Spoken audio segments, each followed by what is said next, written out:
These new ships, gentlemen, must outclass, outfight, and outsail every other frigate in the world.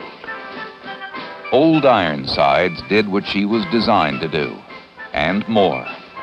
She also outlasted every ship of her day. TV measurements under the ancient keel showed just a few inches of sag as she's dry docked at Boston for refitting. Copper protects the hull. Paul Revere supplied the original fittings. Beneath, the signs of the years, and rebuilding begins.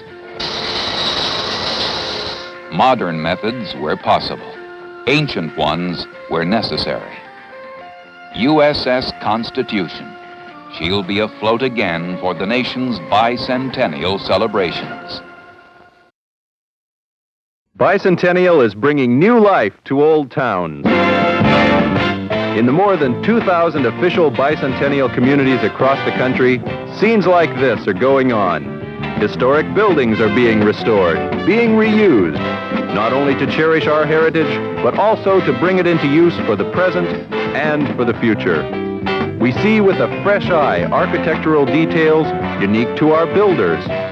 In a new art consciousness, old factories become centers for local artists and craftsmen. Restoration brings charm and excitement to old streets and new business to a warehouse district. Bicentennial renews the American tradition of hospitality as communities ready themselves for visitors from across the nation and across the seas.